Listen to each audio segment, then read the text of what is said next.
Bonjour. Bonjour. C'est bon. Il y avait du malaise, on est bon. Du coup, Jimmy n'est pas là, il vous fait un bisou. Enfin, en même temps, je lui ai pas demandé, peut-être qu'il vous emmerde, je sais pas. Il vous fait un bisou. Good, bah bonjour. Bonne année. Bonne année, je vous ai pas encore dit bonne année, donc meilleurs vœux. Pour la suite, de manière générale, hein, pas forcément pour 2021, mais vraiment pour la suite. De l'épanouissement, mais surtout de la perspective. Je pense que c'est ce dont on a besoin le plus aujourd'hui, dans cette période de prolifération du chaos de l'esprit humain. Situation ciné actuelle, c'était ma deuxième sous-partie. Le cinéma, c'est la merde en ce moment, je sais pas si vous avez remarqué. Là, c'est le secteur culturel. Non, je voulais parler un petit peu juste de la situation actuelle, vu que c'était un truc qui revenait assez souvent dans les questions de la FAQ. Effectivement, le cinéma tel qu'on le connaissait, on est en train de traverser un énorme shift sur ce qu'est le cinéma. En même temps, c'est pas du tout nouveau, c'est un truc qui couvre depuis 15 ans, à peu près. Le truc, c'est que le cinéma a toujours été très très difficile à définir. Ça fait 120 ans que même la nature du cinéma est débattue. On n'a toujours pas de réponse aujourd'hui, encore moins. Mais pendant le XXe siècle, le début du XXIe, au moins on pouvait en dessiner à peu près les contours. On savait ce que c'était. Le cinéma, c'était un mode de production, c'était un certain type de budget, c'était un certain type d'exigence artistique, c'était fait pour un certain circuit, celui des salles. Depuis à peu près 15 ans, avec le streaming, les plateformes qui ont émergé, le home cinéma avec les écrans mobiles, tous les contours de ce qu'on connaissait ont complètement explosé. C'est ce dont je parlais en fait à la fin de la virée en Nouvelle-Zélande. On est complètement démunis. De manière générale, aujourd'hui dans le monde, il y a une réalité qui nous échappe de plus en plus, donc on est obligé vraiment de la simplifier un max pour essayer de l'appréhender. D'où tous les raccourcis et tous les amalgames qu'on se prend en pleine poire. Et pour le cinéma, c'est pareil. On utilise des schémas mentaux pour définir le cinéma aujourd'hui qui sont les schémas qui datent d'il y a 15 ans. Aujourd'hui, si je vous dis, ou plutôt si je vous demande, qu'est-ce que c'est pour vous un film de cinéma? Vous pouvez répondre à cette question, vraiment? C'est super compliqué, on ne sait pas ce qu'est un film de cinéma.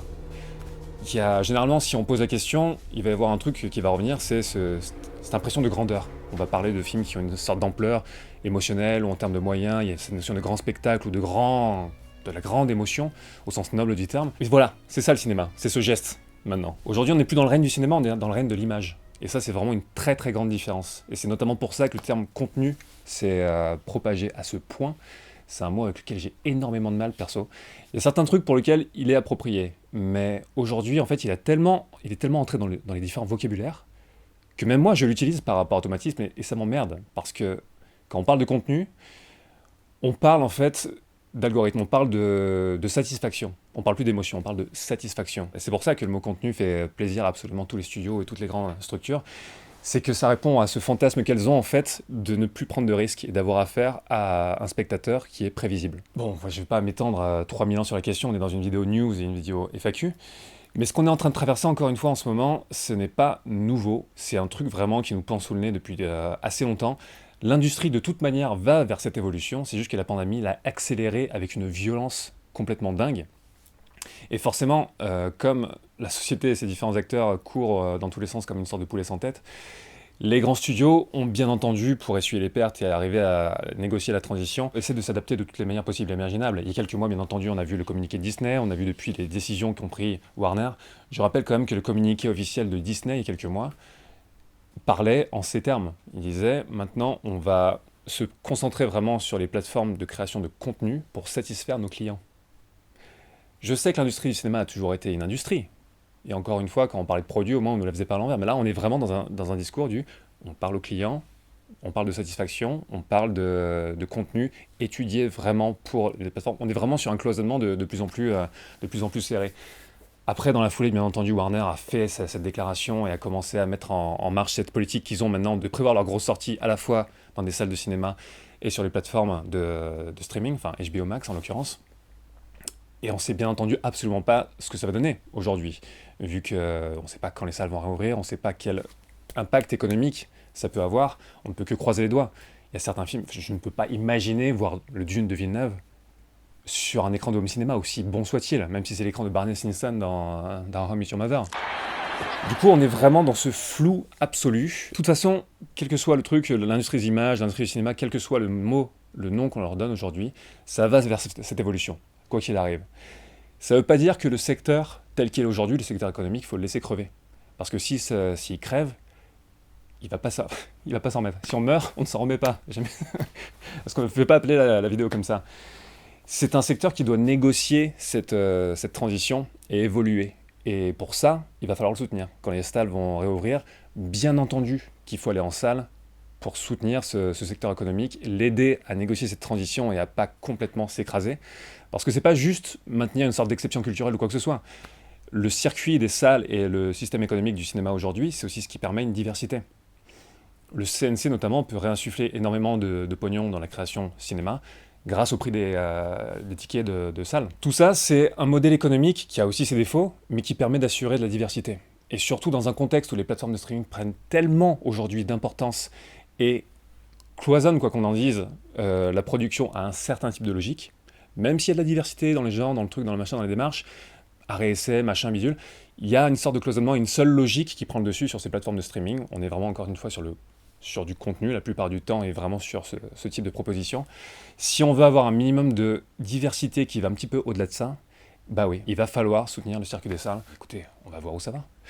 Je pense pas du tout que les salles vont disparaître, ça c'est sûr, mais je pense que ça va peut-être aller de plus en plus vers une sortie de luxe. Je sais pas ce que de luxe veut dire dans ce cas-là, mais je l'imagine un petit peu comme ce qu'est devenu le vinyle pour l'écoute musicale, par exemple. J'espère me tromper, je ne sais pas. Vraiment, la salle, il y aura toujours ce besoin d'y aller, il y aura toujours ce besoin qui sera là, elles ne vont pas disparaître. Mais il y a beaucoup de gens qui sont en train de morfler, qui vont morfler au passage dans cette transition qui est encore une fois une violence quand même assez peu commune. Voilà, c'est pas réjouissant. La question, c'est vraiment encore une fois, est-ce que vous voulez voir des films ou des contenus? Et la réponse, bien entendu, c'est les deux.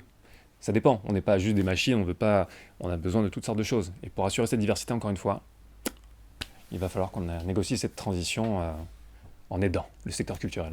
Bon, on va couper. Je biffe ça sur mon anti-sèche. Voilà. Il reste plus rien. Il n'y a plus rien, j'ai enlevé la moitié. Donc 2020 sur la chaîne. J'ai l'impression qu'on s'est plutôt tenu. Je parle en fait aussi à Gilles qui est derrière la caméra. Salut Gilles. J'ai l'impression qu'on s'est plutôt tenu à ce qu'on avait annoncé il y a un an. Une manière un petit peu différente de parler cinéma et des démarches diverses et variées. Effectivement, il y a eu du documentaire avec les virées cinéma. Il y a eu je sais pas comment l'appeler autrement, du court-métrage de Mashup avec les caméras obscura. Il y a eu des expériences ludiques de montage avec les cuts. Il y a eu de la chronique plus classique, notamment avec la chronique sur Beowulf et celle sur la momie, que j'ai plus envie de tirer vers l'analyse de mise en scène, la culture de l'image et tout ça.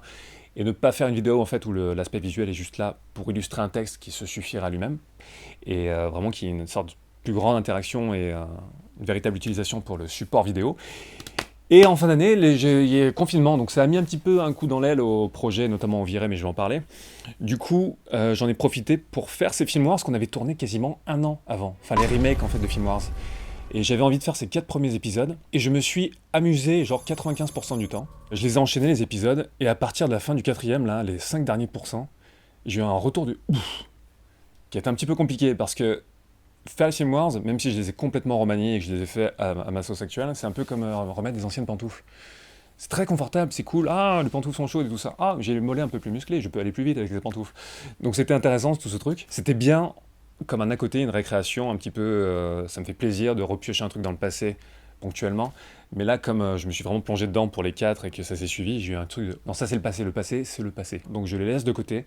Il y en aura d'autres je pense, il n'y aura pas les 12, il y aura un mec des 12 qui était sur Dailymotion à l'époque, mais il y en aura au moins 2 de plus. 2 ou 3. Ça sera pas pour tout de suite, un petit peu plus tard dans l'année, je pense. Il y a d'autres trucs qu'on veut vous proposer avant ça. Et voilà. Du coup, 2020, année compliquée, mais année qui a continué aussi de bonnes choses. Et il y a eu aussi le financement participatif des virées. Merci à tous, vraiment, d'avoir permis à ce financement de se concrétiser. Du coup, pour donner des nouvelles des virées, tout de suite, les virées cinéma, eh ben, ça fait un bon bout de temps qu'on essaie de les tourner, là, les 4 qui vont arriver. C'est toujours d'actualité, bien entendu. Mais la pandémie a mis un coup dans l'aile à ça et force à reporter constamment les choses. La prochaine qu'on va tourner, en fait, c'est celle qui se passe à Malte. Et en fait, on était censé la tourner en novembre, puis en mars. Ça a été reporté. Là, on va la tourner en mai-juin. On ne sait pas encore. Donc, on essaie vraiment, on fait de notre mieux pour arriver à les tourner dans des meilleures conditions possibles, dans les meilleurs délais. Mais ça ne relève pas de nous. Donc, en fait, là, pour l'instant, ça arrivera, mais on ne sait pas encore quand. Du coup, non, c'est quand même cool. Parce qu'avec cette démarche, on reste sur un truc qui, par rapport au canon actuel de YouTube, est pas très YouTube-friendly. Mais on a ce luxe, cette chance d'avoir un public fidèle, merci public, qui nous permet de vous proposer ça et de continuer quoi. Et c'est vraiment, vraiment super cool. J'en profite pour rappeler que si vous voulez aider la chaîne, il y a la page Tipeee. Je vous mets les liens, n'est-ce pas? Non, sans déconner, c'est super important et vraiment merci à toutes celles et ceux qui soutiennent. Ça nous permet de faire la chaîne telle qu'elle existe aujourd'hui et franchement, merci beaucoup. Merci beaucoup. En fait, la vidéo dont je suis le plus fier depuis un an, même peut-être de la chaîne entière, bah, c'est celle qui a fait le moins de vues. C'était le caméra obscura qui s'appelle Quand tout bascule.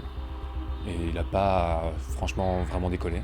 En même temps, c'est pas la vignette et le titre qui m'ont attiré le plus, mais je suis très très fier de cette vidéo dans le sens où elle capture vraiment ma manière d'appréhender le cinéma aujourd'hui. 2020, en dehors de la chaîne, j'ai réalisé et monté une session live un petit peu psychédélique pour un groupe que j'aime beaucoup, qui s'appelle Kirtan Electric Dream.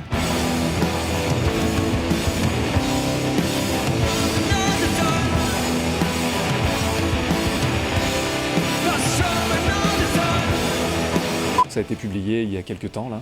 Je vous mets le lien dans la description si vous êtes amateur de rock, de musique psychédélique, gentiment psychédélique mais très catchy, et quelque chose qui est de très bonne qualité tout simplement. Je vous conseille d'aller voir ça. J'ai tourné dans un court-métrage en août, un court-métrage de mes comparses de Mes Productions qui sont à Bordeaux. Ça devrait arriver dans les mois qui viennent. Très très impatient de voir ça moi-même et de vous montrer ça du coup. Également, je suis allé tourner avec l'ami Thibaut de la chaîne Histoire Appliquée pour son projet justement Nilfgaard. Je vous en dis pas vraiment plus, mais il va y avoir quelque chose qui va arriver très très bientôt à ce niveau-là. Vous pourrez me voir en armure super lourde, le chevalier, mais littéralement très très lourde, excessivement lourde. Et qu'est-ce que c'était bon. Je fais pas mal d'expériences d'image aussi de mon côté. C'est pas dans un but particulier pour le moment. C'est pas pour la chaîne. Je sais pas encore ce que je vais en faire, mais j'ai les mains dedans. C'est quelque chose de très important en ce moment pour moi. Et je sais pas. Pour l'instant, j'aime beaucoup qu'il n'y ait pas d'enjeu autour de ça. J'aime beaucoup le fait de laisser le truc se développer naturellement de son côté. Et après, je vais pousser le truc un maximum et après, je verrai ce que j'en fais. Je sais pas, peut-être qu'un jour, ça arrivera sur la chaîne ou sur une autre chaîne, j'en sais rien. Je vais voir. Mais bon, quand il y aura une actualité à ce niveau-là, je vous en parlerai, bien entendu. Gilles, est-ce que tu peux venir 3 secondes? J'ai besoin de savoir ce que tu as pensé de 2020. Ouais. Bien entendu, la collaboration avec les larrons de Pandora Création continue. Mais là, c'est là qu'on entre dans 2021. Voilà, c'est ça la transition. Allez, 2021. Pour 2021, bah déjà, on va essayer de tourner les virées. Hein, logiquement, ça devrait arriver quand même. Hein. Retenez ça, faites une capture d'écran de ce moment et de ma tronche que je suis en train de tirer. On la ressortira peut-être en décembre 2021. Mais on va tout faire pour. Et déjà 2021, on va tourner ces 4 virées qui restent, comme c'était prévu. En même temps, avec l'Amazonie et les États-Unis, on ne s'est pas facilité la tâche. Hein. Mais bon, Malte, déjà pour commencer, ça va être pas mal. Et pour 2021, pour l'instant, on reste sur la même démarche. Dans les questions que vous m'avez posées pour la FAQ, il y en a beaucoup qui me demandent si les cuts vont continuer, si les caméras obscuras vont continuer, si différentes choses vont continuer, et les virées bien entendu. Les différentes démarches et les différents formats vont continuer. Ouais. C'est pas, je sais qu'il n'y a pas eu de caméra obscura et de cut depuis 6 mois maintenant. Mais bon, c'est juste l'ordre qu'ont pris les différents projets, et particulièrement les caméras obscuras, ça prend vraiment longtemps à laisser... à construire quoi. Donc ça arrivera, il va en avoir, il y a le nouveau caméra obscura là qui est en cours de montage d'ailleurs, qui devrait arriver. On va aussi, je disais que le passé est le passé, mais ponctuellement ça fait plaisir d'en tirer des choses. On va ressusciter le format ESI, pour celles et ceux qui s'en souviennent. C'était sur la chaîne en 2014, 2015, un truc comme ça, c'était un vieux truc, il y a eu juste 2 épisodes. C'est imaginer une réalité alternative en fait, où par exemple Tom Selleck était censé jouer Indiana Jones, il a pas pu, il était pris sur Magnum, et c'est finalement Harrison Ford qui l'a fait. Et on imagine une réalité alternative où, et si Tom Selleck avait vraiment joué à Indiana Jones, et imaginait tout en mode théorie du chaos, tout ce qui en découle. Et là, on est Vincent, qui en ce moment, dans une salle que je suis en train de pointer là-bas, est en train de monter un nouveau SI, qu'on va vous proposer très très bientôt. Ça fait super plaisir, et je me marre comme un sagouin, en regardant ce qu'il nous montre. 2020, c'était aussi une année pour expérimenter aussi ces différents formats, savoir aussi comment les faire évoluer, les cuts, comment on a envie de faire évoluer ou pas, les contraintes, la manière de le faire, et ainsi de suite. Les virer aussi. C'était une question de se rendre compte aussi que c'est des formats et des démarches qui sont très riches par leur nature. Et par exemple, les virer, j'ai pas la sensation encore d'être allé au fond de tout le potentiel du truc. Et ça va vraiment être l'enjeu sur les 4 prochaines virées. Ça va vraiment d'aller chercher ce plein potentiel et d'en faire vraiment juste l'émission ultime en la matière. Elle l'est déjà, par bien des aspects. L'expérimentation aussi a été pas mal sur Camera Obscura, parce que c'est une manière très très différente de bosser, Camera Obscura. J'écris autant par les images et par le montage que par le texte. Donc je vogue de l'un à l'autre. Et je laisse vraiment le truc se développer naturellement. Au début, je parle avec des envies, des atmosphères, quelques mots-clés ou une thématique. Et je laisse vraiment, au fil des expérimentations, le propos se développer. Et du coup, c'est super cool en termes de lâcher prise et en termes de ce que ça donne. Parce que vraiment, là, j'ai l'impression de sortir de moi-même et de faire un truc qui me littéralement me dépasse. Mais c'est vrai que c'est un peu flippant à certains moments du processus où tu dis, mais en fait, ça raconte quoi? Mais on s'en fout, c'est pas le problème. C'est des virées atmosphériques où on partage des sortes de fragments de choses et d'autres. Ça tombe bien, le prochain Camera Obscura s'appelle Fragment. Donc 2021 sera dans cette continuité. On va vous proposer pas mal de trucs. Il y aura des surprises. Et comme c'est des surprises, je vais pas vous dire maintenant ce que c'est. On est dans la merde maintenant parce que Gilles, on est obligé de faire des surprises. Je sais pas pourquoi j'ai dit ça, je sais pas ce qui m'a pris. Il y a d'autres projets aussi qui vont être très importants à titre personnel hors de la chaîne en 2021. Il y a aussi de l'écriture, un prochain bouquin. Un bouquin sur Camera Obscura, voilà, je le dis, c'est ça qui est dans les... c'est ça qui est en préparation, et voilà. J'en profite pour dire aussi que début 2021, j'ai participé à un podcast sur la créativité qui s'appelle Donne ta patte, réalisé par Mélissa Brézet. Juste pour dire que c'est en ligne, et je blablate pendant 1 heure. Si jamais vous avez la folie de vouloir m'entendre blablater pendant 1 heure sur le processus créatif, je le mets dans la description aussi. Et voilà. Écoutez, on peut passer à la FAQ, j'imagine. FAQ! Je vais enlever ça car j'ai chaud. Ok. On est bon. Va-t-il y avoir un tome 2 de T'as vu le plan? A priori pas, je pense pas. C'était vraiment une démarche. Je pourrais renouveler la formule pour d'autres trucs, mais pour l'instant je vois pas trop l'intérêt. Ça répond pas vraiment à ce que j'ai envie de faire et je préfère donner, quitte à écrire un bouquin, beaucoup plus d'espace à par exemple Camera Obscura, qui est une démarche qui vraiment me parle à un niveau infiniment plus personnel. Même si T'as vu le plan est très personnel, là c'est plus ça qui m'agite en ce moment. Voilà. Des projets de fiction, et quand est-ce que nous te voyons au hangar? Ce bon Romain Oulès, allez voir la chaîne de Romain Oulès et son émission Derrière le masque, ça défonce. Ils ont un lieu de création à Montpellier qui s'appelle le Hangar 84, c'est vachement bien aussi. Et bah écoute Romain, quand tu veux pour le hangar, moi j'ai très envie de venir. Ça sera mon épitaphe ça aussi, j'ai très envie de venir. As-tu des niveaux de projets de fiction pour ta chaîne et est-ce que nous retrouverons le personnage du Fossoyeur dans un futur proche? Autre petite question, existe-t-il un Pandora création cinématique universe? Non, le personnage du Fossoyeur on le retrouvera pas dans un univers proche. Le personnage du Fossoyeur, c'est fini, l'émission est arrêtée, le personnage a vécu ce qu'il avait à vivre et peut-être que ça me pètera à 60 ans de ressortir l'appel et de faire un truc complètement embarrassant pour tout le monde. Mais pour l'instant, non. Il existe effectivement un Pandora Création Cinématique Universe. Absolument. T'es plutôt braque, Varaceli? Oui. Caravage. Comment as-tu vécu le confinement, voire reconfinement? Surtout le reconfinement, parce que le premier confinement, j'étais pas en France, j'étais en Australie. Et le deuxième, le reconfinement, du coup, qui n'a de confinement que le nom, j'étais là. Et du coup, je me suis dit, novembre, je suis devenu une machine en fait. Et paradoxalement, le mois de novembre a été très, très, très productif et très créatif. Et en fait, j'ai eu un gros contre-coup en décembre. Et j'ai l'impression qu'on le ressent tous à divers degrés. Et tous aussi, les créatifs avec qui je parle le ressentent particulièrement. C'est cette notion de vide lancinant que toute cette atmosphère nous laisse. C'est très compliqué en fait. Parce que c'est compliqué de s'abreuver à autre chose. Et quand on a besoin constamment de s'abreuver aussi en termes d'inspiration, de quelque chose, qu'on est dans une sorte de mouvement constant, sentir qu'on a des boulets aux pieds qui sont ajoutés, c'est un peu compliqué. Bon, tout le monde en chie, hein. Mais voilà, je ne parle que de cette perspective, du coup, qui est la mienne. Mais ouais, ce vide est compliqué à gérer parce qu'il est très difficile à identifier, pour commencer, et on se retrouve avec cette sensation lancinante et pernicieuse qui s'installe très lentement, très très lentement, et qui, si tu fais pas gaffe, te bousille un peu la tête. Du coup, garder la tête froide, avoir un petit peu de perspective sur les choses devient très très compliqué. Ça pèse de ouf. Plutôt jambon beurre ou poulet mayo? Je sais vraiment pas pourquoi j'ai gardé cette question-là. Je sais pas trop, poulet maillot. Des conseils pour contenter sa cinéphilie en contexte Covid, tu fais comment de ton côté? Bah la même chose que d'habitude mais sans les salles de ciné, donc plateforme, commande, différentes choses. Mais c'est vrai que hors actu, moi j'ai jamais eu trop un rythme de découverte des films qui est axé sur l'actu, donc mon rythme de découverte est pas trop emmerdé par le fait de pas avoir accès aux salles. Mais c'est vrai que bon, ça, bien entendu, ça fait éminemment chier de ne pas avoir accès aux salles. Mais voilà, essayer de rester curieux, essayer d'avoir une sorte d'esprit hypertexte qui permet en fait, par toile d'araignée, partir d'un film, en aboutir à plein d'autres et rester curieux et vouloir voir des choses différentes. Voilà. Tu avais reçu cet incroyable cadeau qui est le script du Dune de Jodorowsky. Qu'en as-tu pensé? Je sais plus si j'en avais un petit peu parlé sur les réseaux ou pas. Bah, c'est complètement perché, hein, sans surprise. Du coup, tu te mets dans la peau d'un financeur ou d'un producteur. Quand tu vois le Dune de Jodorowsky, enfin le documentaire, on est dans ce truc de l'artiste fou, incroyable, génial. Et c'est emmerdant parce qu'il a affaire en fait au monde concret, aux financeurs, au côté très trivial de tout ça.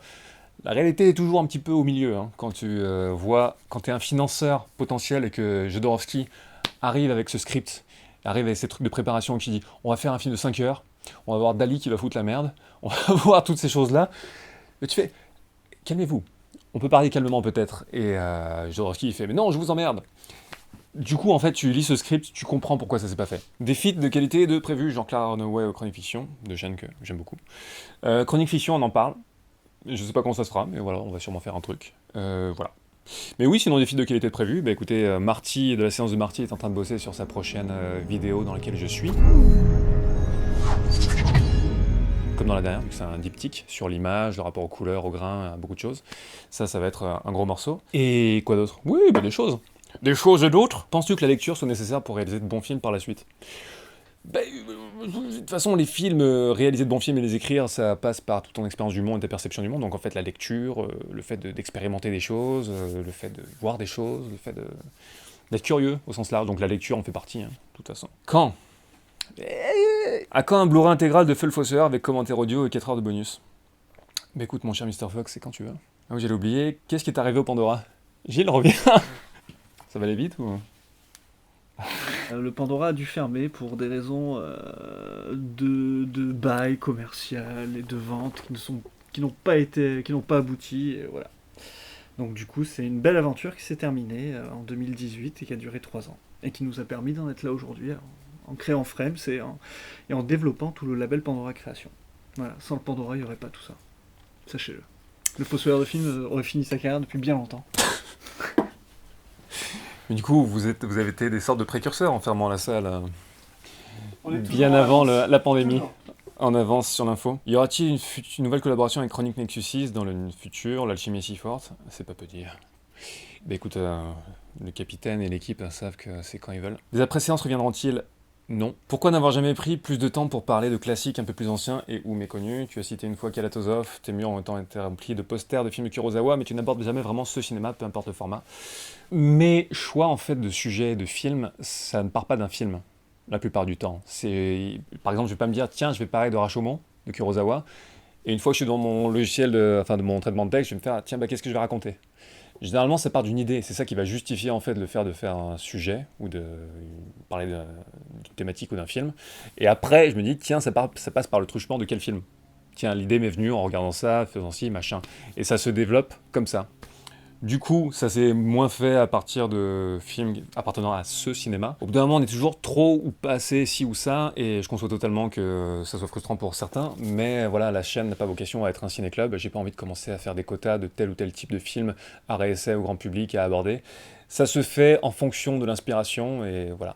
Après, au fil des chroniques, au fil des différentes choses, j'hésite pas à conseiller des trucs un peu plus confidentiels, ou que ce soit à travers la caméra obscura ou de plein d'autres trucs, au détour d'un propos, donc il y a toujours ce côté, tiens, allons voir un petit peu en dessous des choses un petit peu moins évidentes. Mais voilà, ça se fait par le truchement de l'idée, pas par le truchement du film. Que fais-tu de tes journées quand tu ne tournes pas des vidéos pour YouTube? Eh ben écoute, je les écris ou je les monte. En fait, je vais dans des musées, dans des salles de cinéma, pour juste me changer les idées. Ah merde! Salut François, comme tu as travaillé souvent en collaboration avec Philippe Roulier, je souhaiterais savoir si tu avais demandé des raisons pour lesquelles lui, ainsi que toute équipe de doublage de la série Cowboy Bebop, n'ont justement pas officié également sur le doublage français du film. dont les derniers épisodes du Fossoyeur et Nexus 6. Je lis très mal. On n'a pas parlé de ça. Je lui ai jamais demandé, je crois pas. Mais enfin, je vois tout à fait la raison. Enfin, généralement, c'est pour des raisons de sous ou c'est juste un studio différent qui s'occupe du doublage, qui va pas faire appel aux mêmes personnes pour X raisons. Et c'est juste ce genre de raison généralement, hein, tout simplement. Et voilà, Cowboy Bebop n'était peut-être pas assez culte à l'époque, assez encore culte pour qu'il y ait une pression des fans sur Internet qui n'existait pas encore, ou pas comme aujourd'hui, pour vraiment montrer qu'ils voulaient les mêmes doubleurs, même combien de doublage. Donc voilà, je pense que c'est juste pour ce genre de conneries. Après la chronique fiction, le Fossoyeur des films qui était génial, te lancerais-tu dans un nouveau concept de chronique fiction? Non, parce que, comme je l'avais dit, j'ai fait le tour de ce que j'avais à faire avec la chronique fiction. Je vois pas quoi faire d'autre avec, encore moins avec le Fossoyeur. Et voilà, ça ne m'intéresse plus. J'ai envie de pouvoir faire de la chronique et de la fiction, séparément, vraiment. Parce que c'est un format qui est intéressant, mais qui te laisse pieds et poings liés sur pas mal d'aspects. Donc au bout d'un moment, tu peux jamais aller au bout de ta fiction, parce qu'il y a toujours une chronique à assurer au milieu. Et la chronique elle-même, faut arriver à l'intégrer dans le contexte de la fiction. Donc c'est un bon travail d'équilibriste, ça peut donner de belles choses, mais ça devient au bout d'un moment plus frustrant qu'autre chose. Donc je recommencerai pas ce genre de chronique fiction. Ça n'empêchera pas que sur la chaîne, on pourra faire certaines vidéos, je pense, un petit peu fictionnées, mais ça sera plus des one-shots. Ce sera juste une manière de présenter un petit peu différente, avec, je sais pas, des scènes articulées autour d'un thème et tout ça. Donc voilà. Il pourra y avoir de la chronique fiction dans ce sens-là, mais il n'y aura pas de chronique fiction au sens Fossoyeur suivi du tout. Y a-t-il des films classiques que tu n'as jamais regardés? Oui, bah oui, comme tout le monde. Hein. Ton film préféré de feu Jean-Pierre Bacry, Starship Troopers. Bonsoir, question absolument pas dans l'ambiance. Que deviendront vos vidéos à long terme et est-ce que cette question vous préoccupe? Mettons que, est-ce que seules les vidéos publiées sur Dailymotion seront archivées par une institution, soit la BNF? Est-ce que YouTube met en place une quelconque politique d'archivage? Cela vous conviendrait-il sur le principe? Que gardez-vous vous-même de votre propre travail pour d'hypothétiques fossoyeurs du futur, etc. Et c'est une super question, tellement large qu'on ne pourra pas vraiment l'aborder ici. Oui, la question du temps long se pose d'autant plus qu'on est de plus en plus dans une culture de la rapidité, de la production et de la production. Ça a toujours été le cas sur YouTube, mais là on a atteint en fait des extrêmes de ça, où cette nécessité de rapidité de production, d'être là, dans le temps présent, et on ne pense plus vraiment du tout à comment tout ça se conserve. Après, qu'est-ce qui mérite d'être conservé et qu'est-ce qui mérite moins d'être conservé, c'est un autre débat. Je sais qu'aujourd'hui, dans le domaine du cinéma, le mode de conservation des films à l'ère numérique, ça reste les pellicules. Et ça, c'est beau, en fait. Du coup, je sais pas. Je mettrais bien les 10 vidéos, je pense, à sauver de ma chaîne, après 8 ans, sur une pellicule et l'enterrer quelque part. Ce sera mon leg au temps long. Mais voilà. Mais ouais, c'est une question qui se pose, c'est sûr. Et je sais pas du tout quelles sont les décisions prises à ce niveau-là par les plateformes de streaming. Ça serait à explorer. Bonjour, question toute simple, comment allez-vous tous, l'équipe de Pandora? Comment a évolué ta vision du cinéma au fil des années depuis la création de ta chaîne? Qu'est-ce que tu recherches à travers le visionnage d'un film? Je l'ai dit plusieurs fois, ce que je recherche à travers le visionnage d'un film, c'est fermer ma gueule. Je sais que ça peut sembler paradoxal, mais c'est tout ce que je demande. Et oui, mon rapport au cinéma a complètement changé au fil du temps. Ouais, je sais pas. Je me suis lassé d'un certain type de cinéma, beaucoup. Les films narratifs classiques m'emmerdent de plus en plus facilement.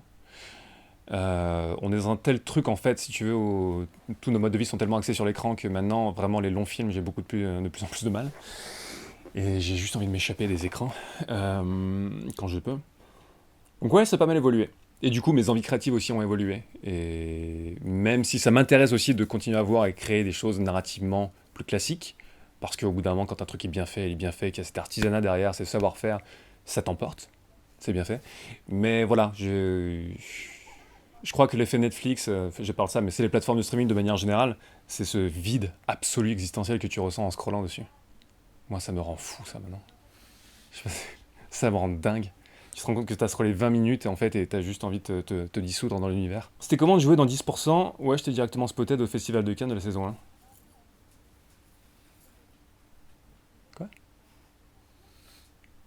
Je n'ai pas joué dans 10%. Hello l'équipe, ma question est, est-ce que vous pensez qu'un film historique peut coller l'histoire sans pour autant être ennuyant? Je te conseille encore une fois la chaîne Histoire appliquée de Thibaut Icarius, qui parle justement de ça. Il a notamment une émission qui s'appelle La Réserve, qui parle de la représentation de l'histoire au cinéma. La bataille d'Alexandre le Grand.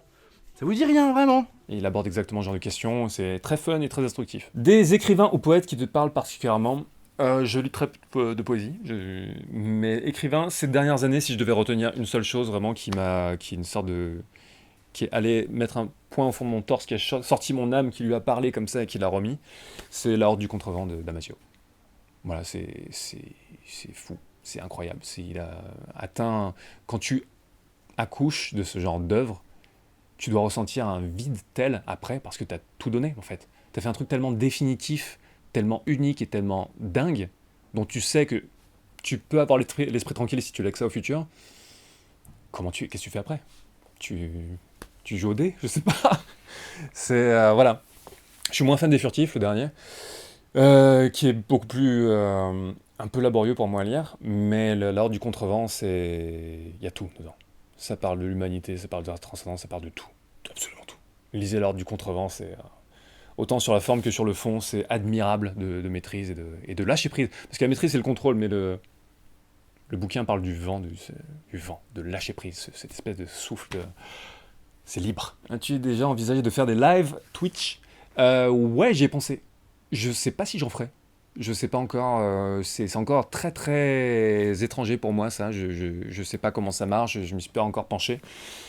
Je sais que les lives, c'est une énergie, une démarche vraiment différente. Donc ça m'intéresserait d'essayer. Mais j'ai pas forcément d'urgence particulière à faire, sinon je l'aurais déjà fait, je pense. Mais voilà. Ça arrivera peut-être. Mais voilà, je promets rien. Souhaiterais-tu faire des podcasts sur le cinéma? Je pense de plus en plus à faire des podcasts, mais ça sera pas sur le cinéma. J'aimerais bien faire des podcasts sur la... Bah tiens, je parlais de Mélissa, plutôt, qui fait des podcasts sur la créativité, donc Donne ta patte. J'en avais parlé avec elle, justement. Ça fait, en fait, bientôt 2-3 ans que j'ai des trucs qui me trottent en tête pour... faire une sorte de podcast ou des entretiens avec des gens, ou juste des discussions autour du rapport à la créativité, des doutes, de... peut-être le contexte culturel, plein de choses, en fait, qui ne seront pas cantonnées au cinéma. Voilà, j'ai envie de faire aussi des trucs c'est bien d'avoir l'étiquette monsieur cinéma, tu fais du cinéma, tu parles de cinéma et c'est ton truc. Voilà, t'es bien dans ta case.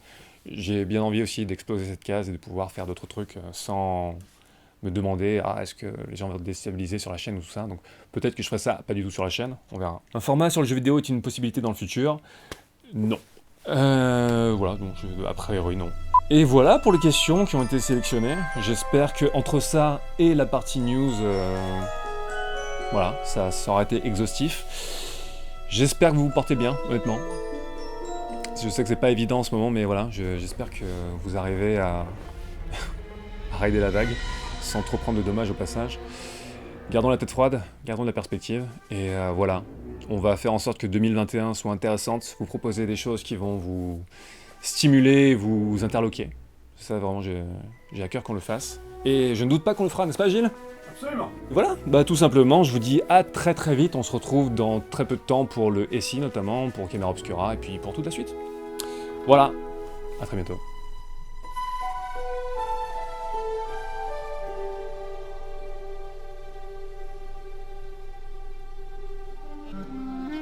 Let's hit the road.